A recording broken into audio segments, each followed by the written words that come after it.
Hello लोगोफोर, नोंथांमोनखौ आंनि digi creation Bodoland YouTube चेनेलाव नोंथांमोनखौ बरायहरबाय। दिनै आङो नोंथांमोननो माखासे फेसबुकनि सोमोन्दै खोन्थानो नागिरदों। बेनो जाहैबाय नोंथांनि माखासे डिटेल्स, जेरै डेट अफ बार्थ, नोंथांनि जायगा, नोंथांनि माखासे डिटेल्स एड्रेसफोरखौ माबोरै चेन्ज खालामफिनगोन। नोंथाङा सिगाङाव जेब्ला जा खालामफ्रांबायमोन, नाथाय नोंथाङा उनाव डेट अफ बार्थखौ चेन्ज खालामनोब्ला नोंनि अबेबा जायगाखौ, नोंनि एट प्रेजेन्ट जायगा बहा दङ बेफोरखौ चेन्ज खालामनो थाखाय माबोरै चेन्ज खालामनांगौ आं बेखौ खोन्थानि। दा सिगाङावनो नोङो फेसबुकाव थांदो। दा बे नै गेवबाय आंनि फेसबुकआ। बिनि उनाव नैबे लेफ्ट साइडजों मा दङ, मोनथाम सिन दङ ना, बे मोनथाम सिन होनायाव थुदो। बिनि उनाव फैगोन आंनि नामा फैबाय, दावहां एजेट गयारि।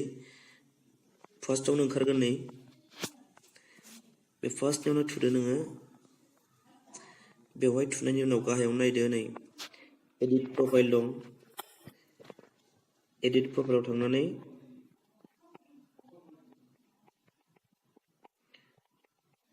गाहायाव बोख्लायदो।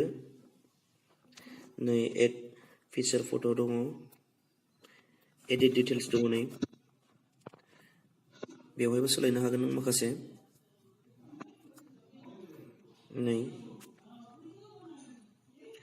नों दा एट प्रेजेन्ट बहा थायो, लाइभ इन बरपेटा, बेहाय माखासे सोलायनो हागोन।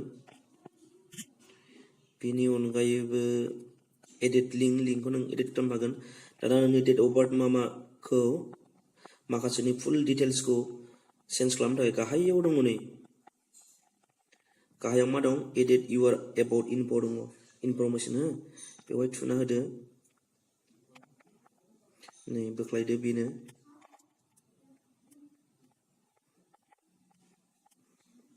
नै नों कन्टेक्ट नाम्बारखौबो चेन्ज खालामनो हागोन, नोंनि मबाइल नाम्बार भेरिफाइड खालामनो हागोन।